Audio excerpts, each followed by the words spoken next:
बातम्यामध्ये सदैव अग्रेसर आणि महाराष्ट्रातही नंबर 1 आपण पाहतात महाराष्ट्र न्यूज 1।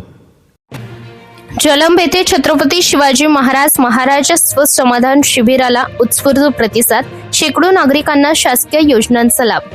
राज्य शासनाच्या लोककल्याणकारी धोरणानुसार छत्रपती शिवाजी महाराज स्वशिबिर अभियान टप्पा 1 अंतर्गत जलंब तालुका शेगाव येथे श्री पाई महाविद्यालयात शनिवार दिनांक 14 रोजी भव्य समाधान शिबिराचे आयोजन करण्यात आले।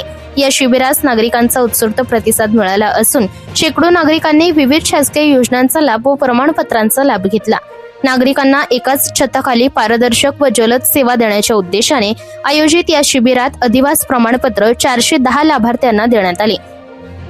तसेच 36 नागरिकांना उत्पन्न दाखले, 14 जणांना नवीन अथवा दुरुस्त रेशन कार्ड, 28 नागरिकांना आयुष्यमान भारत कार्ड, 5 जणांना संजय गांधी निराधार योजनेचा लाभ देण्यात आला। याशिवाय 3 शेतकऱ्यांना ट्रॅक्टर वाटप करण्यात आले। विविध शासकीय योजनांसाठी आलेल्या अर्जांवर त्वरित कार्यवाहीही करण्यात आली। या शिबिरात केवळ प्रशासकीय सेवा देण्याबरोबरच सामाजिक जाणीव निर्माण करण्याच्या उद्देशाने विद्यार्थ्यांसाठी निबंध स्पर्धेचे आयोजन करण्यात आले। स्पर्धेत विजयी ठरलेल्या विद्यार्थ्यांना मान्यवरांच्या हस्ते प्रमाणपत्र देऊन गौरवण्यात आले। कार्यक्रमाच्या अध्यक्षस्थानी अप्पर जिल्हाधिकारी सुधीर खांदे होते। त्यांनी शासनाच्या विविध योजना समाजातील शेवटच्या घटकापर्यंत पोहोचवण्याचे आवाहन केले। यावेळी प्रमुख पाहुणे म्हणून उपजिल्हाधिकारी सदाशिव शेलार उपस्थित होते। या शिबिराचे यशस्वी नियोजन तहसीलदार प्रज्ञा काकडे यांनी केले।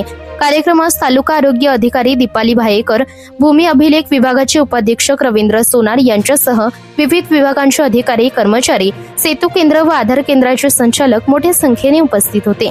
यावेळी तहसीलदार कार्यालयाकडून सांगण्यात आले की प्रशासकीय यंत्रणा जनतेच्या दारी नेऊन त्यांना विनालंबित सेवा देणे हा या अभियानाचा मुख्य उद्देश असून जलंब येथील शिबिराला नागरिकांनी दिलेला प्रतिसाद कौतुकास्पद आहे। महाराष्ट्र न्यूज 1 साठी संपादक इस्माईल शेख, उपसंपादक रंजना राठोड, बुलढाणा। या बातमीचा व्हिडिओ तुम्हाला आवडला असल्यास व्हिडिओला लाईक करा, शेअर करा आणि महाराष्ट्र न्यूज 1 या न्यूज चॅनलला सबस्क्राईब करा। धन्यवाद।